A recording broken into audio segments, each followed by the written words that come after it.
O pau começou a quebrar. Beleza. E diz assim, ó. Logo depois que o Senhor fechou a porta da arca, o dilúvio durou 40 dias sobre a terra. Parece pouco, né? Só que 40 quando a gente dias fala de chovendo 40 direto. dias, tem um PS aqui. Tudo na Bíblia que é muito, eles falam que é 40. Jesus ficou 40 dias no deserto. 40 anos o povo de Israel. 40 anos, choveu 40 dias. Cara, Rodrigo, são 40 dias literais? Ou esse 40 que eu já ouvi, por exemplo, de um amigo nosso, de que 40 é uma expressão antiga para denominar muito. Muito, né? Muito, pode ser um número arredondado. Aham. Ou outro significado também que alguns colocam, e eu acho que isso também é plausível, os 40 que tem na Bíblia começaram disso aqui. Entendi. Por muito tempo. Esse aqui foi literal, Certo. e a partir do momento que ele foi literal, ele se tornou símbolo de outras coisas. Mas 40... Mas, É mas porque essa falar que ligação Jesus foi... ficou 40 dias no deserto sem comer. Ele pode ter e ficado beber? de propósito. Opa, na Índia tem muita gente que fica muito mais tempo Não, mas sem comer. comer sim, mas sem beber. Não, a Bíblia não fala sem beber. Só fala sem Só comer? fala sem comer. Fala jejuou durante 40 dias, teve fome. Não Não falou teve sede. Jejuou. Poxa, será que ele tomou água? É. Quer dizer, eu penso assim, cantilzinho poxa, gelado aqui, um ser humano não sobrevive 40 dias. Não, porque a Bíblia não fala em momento algum que Jesus teve sede. A Bíblia fala que ele teve fome. O diabo não tentou com água, tentou com pão. Mas será que não fala que ele não teve Faz sede sentido, porque ele era a né? própria palavra? Não, e, mas e quando- a palavra que... Não, mas quando Jesus encarnou, isso aqui é um pilar do cristianismo, da teologia, da cristologia. Jesus não se tornou mais ou menos humano, não. Jesus se 100%, tornou homem. A única diferença entre nós e Jesus é que Jesus não tinha pecado. Mas Jesus veio num corpo humano, um corpo que podia machucar, um corpo que podia tropeçar numa pedra, um corpo que podia pegar uma doença. Jesus, se tivesse num mundo aí... Pegar um resfriado. Ele podia pegar um resfriado, ele podia pegar uma deve ter bactéria. pego um resfriado ao longo da Exatamente. vida. Mas- Quando Só criancinha, do nariz, o essas bebezinho, coisas. ele teve cólica como qualquer bebê. Ele foi um homem de dores, semelhante a nós. Cara, então ele bebeu água no deserto. Na minha opinião, sim. Cantilzinho não aconteceu. Ele levou Mas- água consigo. Mas vamos lá. 40 dias inundou o planeta inteiro. Pô, imagina, Aí olha só. que tá. As águas subiram e elevaram a arca sobre a terra. As águas prevaleceram e aumentaram muito na terra. A arca, porém, flutuava sobre as águas. As águas prevaleceram excessivamente Ou ficam algumas e montanhas? sobre a terra e cobriram todos os altos montes que havia debaixo do céu. Todos? Só essa. E as águas ficaram 7 metros acima deles. E os montes foram cobertos. Ou seja, o monte mais... Pega o Monte do Everest. Cara, Foi a água coberta? estava 7 metros Aí acima... que tá. Não havia um Monte Everest. Não, é loucura. Eu vou dar de presente pra você. Eu só tenho um. Dá pro Thiago. Eu dou pro Thiago, depois você empresta ele aqui. Esse o livro Lucão, aqui... ele gosta muito de ler. Esse livro aqui foi escrito... Eu vou fazer um mexer aqui, ele é muito meu amigo, não é mas nada esse não, cara, viu? O Naor Neves. A grande extinção. Ele é um doutor em geologia pela USP. E esse camarada é incrível. Ele já está aposentado já. E muito querido. Ele é da parte de geologia. E ele faz toda uma análise geológica do que foi o dilúvio. Isso é inédito. Deixa eu ver aqui. Tá bom? Isso é inédito. Ele explica a questão, como é que as camadas foram formando ali dos dinossauros e tudo. E, cara, você lê esse material do Naor, você vê que só esses 3 versículos aí, que você leu, 2 versículos, isso aí daria um podcast de mais de 3 horas explicando Cara, só esses 3 aí. Você lembra quando o Umbira falava lá quando a gente tava em Israel lá? Ele pensa nisso aqui a 7... Sei. Posso resumir 7 em mil metros 2 minutos a ideia que o Naor apresenta? 2 minutos? Que é um cara... Lembra que eu falei, quando não é da minha área... Sim. Igual eu falei para explicar a questão da vitamina C lá e tudo, não é da minha área, gente, então eu peço licença a vocês. Eu vou falar apenas citando pessoas da área. Sim. Se você achar que é uma bobagem, refuta o cara, tá bom? Geologia não é minha praia.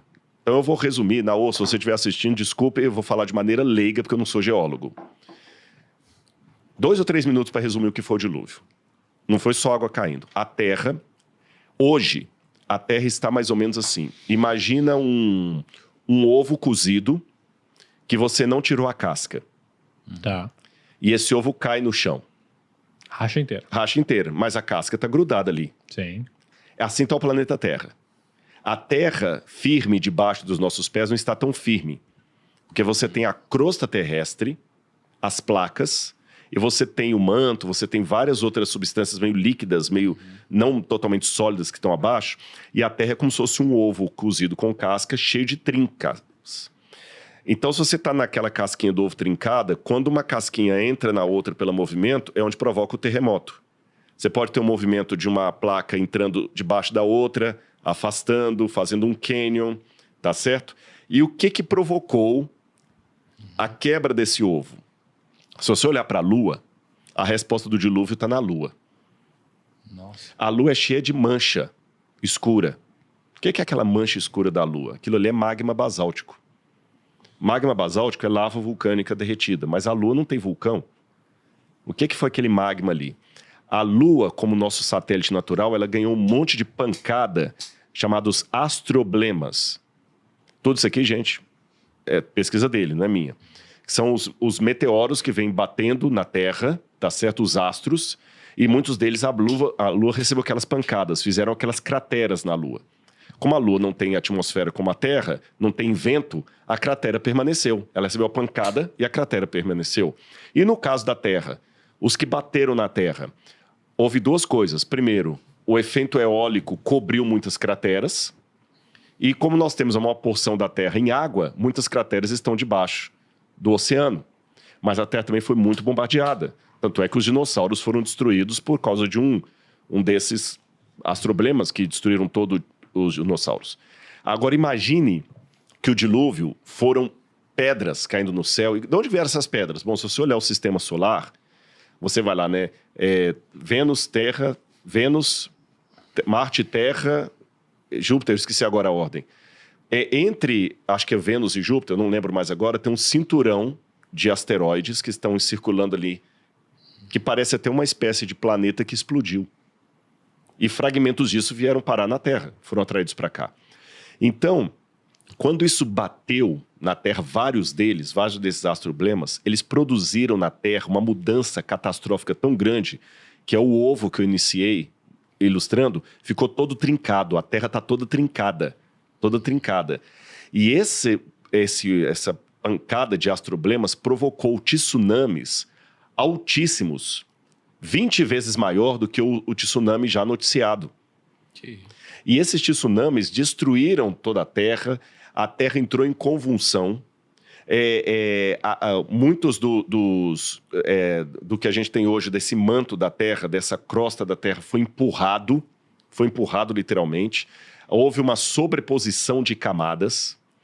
E quando isso tudo foi arrefecendo, o que aconteceu? A Terra, lembra do ovo? Algumas camadas tectônicas, elas estão ali deslizando. Então elas foram perdendo velocidade. Quando elas vão perdendo velocidade e encontram uma barreira, se eu colocasse um pano aqui em cima dessa mesa e jogasse assim bem lisinho, quando o pano recebe um obstáculo, ele vai enrugando. Ele vai seguindo, ele vai enrugando. Todo mundo imaginou a imagem? Uhum. Ele vai enrugando. Aquilo é uma cordilheira que se forma. A cordilheira montanhosa é nada mais que o dobramento da Terra que vai.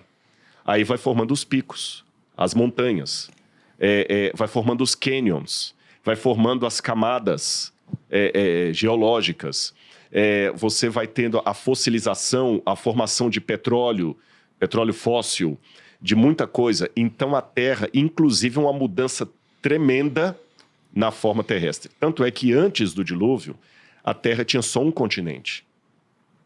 Esse continente foi tão violenta essa pancada que esse continente se subdividiu, ele separou. Tanto é que se você pegar um mapa hoje e olhar o contorno da América do Sul, é um contorno da África. Eles encaixam igual um quebra-cabeça, igual um puzzle. Encaixam ali. Já vi um videozinho de tudo sendo juntado. Exatamente, já. A Pangeia. A diferença é que muitos geólogos vão falar, não, mas isso aconteceu durante milhões e milhões de anos de maneira devagar. E o Naor desafia isso. Ele fala assim, não. Existem dois eventos em geologia. Existem eventos ordinários e extraordinários. Resumindo, qual a diferença entre os dois? Evento ordinário. Esse estúdio onde nós estamos gravando o podcast aqui, ele está decaindo. Ele está envelhecendo. Se não der manutenção, esse prédio vai começar a cair reboco, vai começar a aparecer o ferro, daqui a pouquinho ele desmorona.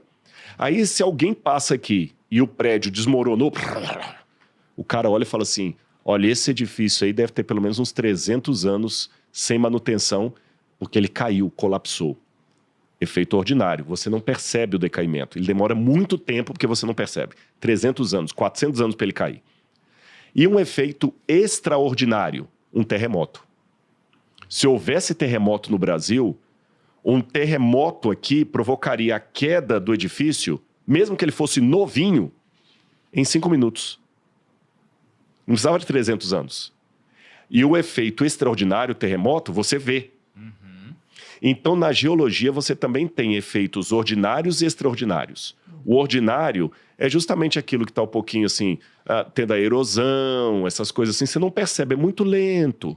O extraordinário é uma catástrofe que provoca em dias ou horas o que numa situação normal demoraria meses, anos. Então, o Naor parte da tese que o dilúvio foi uma catástrofe mundial, que nós temos evidências dela em todo o planeta, que envolveu astroblemas, pedras caindo do céu, provocando tsunamis enormes, provocando toda a morte de vida, provocando mudança do eixo da Terra, provocando mudança climática da Terra, provocando tantas coisas que a arca só sobreviveu porque era um milagre de Deus, que ela não teria condição. Então isso provocou em poucos dias o que numa situação ordinária demoraria meses. Então a destruição do dilúvio realmente foi o juízo de Deus sobre a terra. Não foi apenas uma inundação como essas que a gente vê na televisão, porque se fosse, Deus teria mentido, porque ele falou que não traria mais um dilúvio sobre a terra. E inundação ainda acontece até hoje. Verdade. Agora, eu estou pensando aqui pelo que você está falando, na verdade o maior milagre não foi um mérito de Noé, né, ter construído a arca apenas porque, mesmo ele tendo construído a arca com um dilúvio desse grau, nunca que uma arca sobreviveria. Não, nunca. A isso. Foi exatamente o que eu falei. Barquinho de madeira. Foi Deus. Eu já vi alguns documentários do camarada fazendo uma miniatura da arca e colocando lá num laboratório para provar que ela resiste. Não substituiu. Não, né? foi Deus ali. Não tem como.